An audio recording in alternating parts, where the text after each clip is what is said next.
Hello and welcome back. So today we'll be talking about the word minat in Malay. Like if you're asking somebody in Malay, are you interested? You can ask them, awak berminat tak? Right? So berminat tak?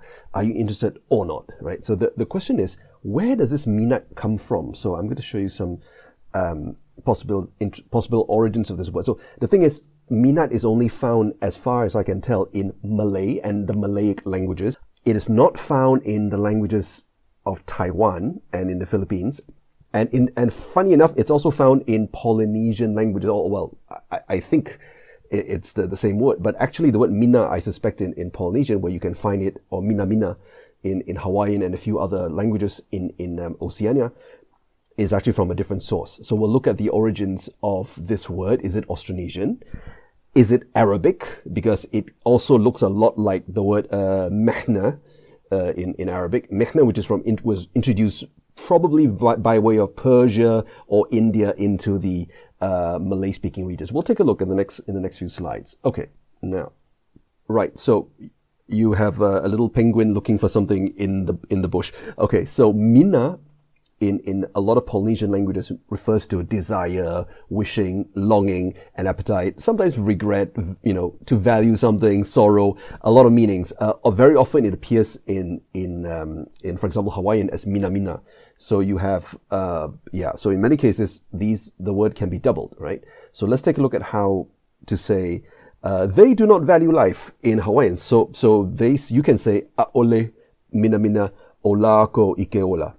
Okay, aole mina mina. So aole is the word for no or do not. Mina mina is the word for value. Okay, and o lako is they. So the lako is the plural form of the third person pronoun.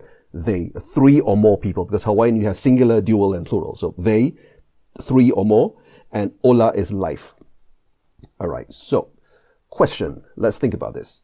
So, if the semantics match, if we say that the progression in this case, interest, passion, desire, longing, regret, then we say that mina is logically a cognate of the Malay word minat. All right, right. But there's a problem.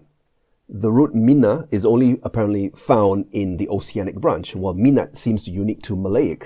Please correct me if I'm wrong. If you speak a Philippine language, if you speak Javanese, let me know if minat is in your language, and or if you speak Malagasy, for example, let me know if you have a word like this. And of course, apparently this word isn't found in Formosan or Philippine languages, as I mentioned before. Now, let's look at the Arabic word. So in an earthquake, or any kind of catastrophe, in Arabic is mihna. All right, so catastrophe, disaster, tragedy, distress. This is the word. Like an earthquake disaster is mihnatil zilzal. Mihnatil zilzal. So one of the features of Arabic is that when you have a feminine noun, in this case is a feminine noun. Why is tragedy a female word? I don't know. I'm just kidding.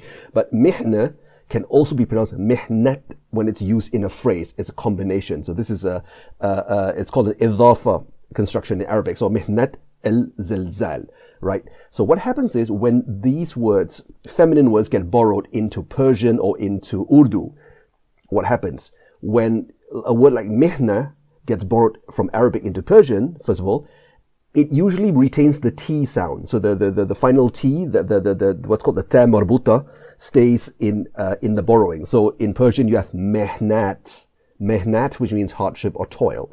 So that happens with almost a lot of the Persian words that come from Arabic that are feminine, that end in an A, and the letters called the ta marbuta in Arabic will end up as a normal T sound in Persian, ending in a T sound. So mihnat. All right.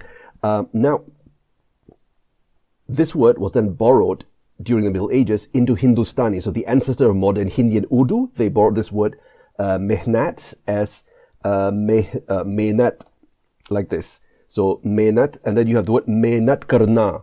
So the verb karna at the end, if you can read Arabic script, menat karna means to work hard, to do hard work.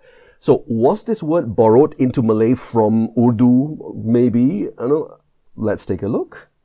And let's go all of the different possibilities. Now, I chose this word specific because it quite matches the Malay minat, because in Hindi and Urdu, when you pronounce it, you say menat.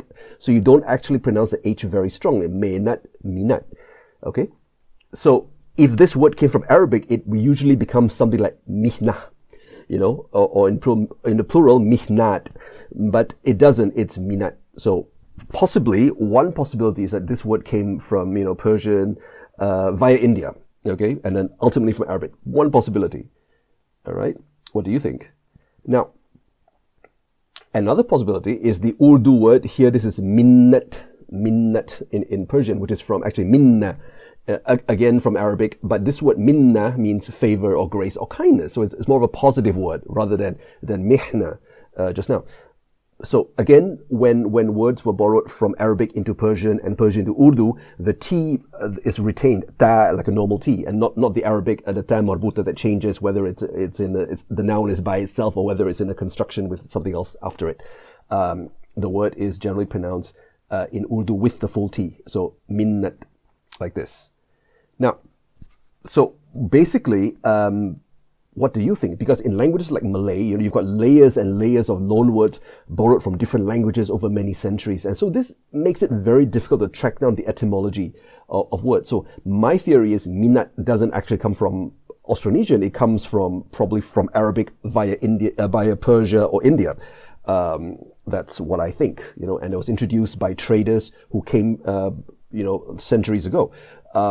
There are a lot of words like this, and in later videos, we'll talk about the relationships between borrowed words and sort of native vocabulary. There are a lot of words in Malay that are core vocabulary words. They're very, very, very sort of everyday words that you don't even realize are either from Sanskrit or Persian or Arabic. And we'll look at some of these as well. And some of these words, because of the Malay, the custom of traveling, seafaring, trading within Southeast Asia and beyond. A lot of these words have even ended up in Tagalog or in Kapampangan, in the languages all the way up to the coast of Papua New Guinea, just via trade. So we'll look at some of these words in later videos.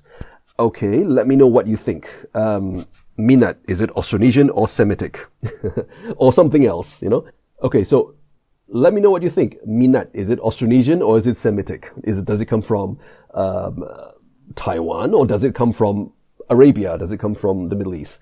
Let me know what you think, and let's discuss, because I think one of the most interesting things about Southeast Asian languages, more than any other part of the world, is because of the cultures were I won't say founded, they were actually developed, and they became more advanced because of trade, people trading from different areas, people coming in from India, from the Middle East, and that influenced the local culture, enriching it as well. So I think this is very, very interesting. It's a study in intercultural communication, and also in, for example, loan vocabulary, technology. When it gets passed on from one culture to another, the language gets passed on as well. Words get moved, shipped back and forth between different countries. So we'll trace some of these common words of, very interesting origins in later videos. All right, thank you, and see you soon.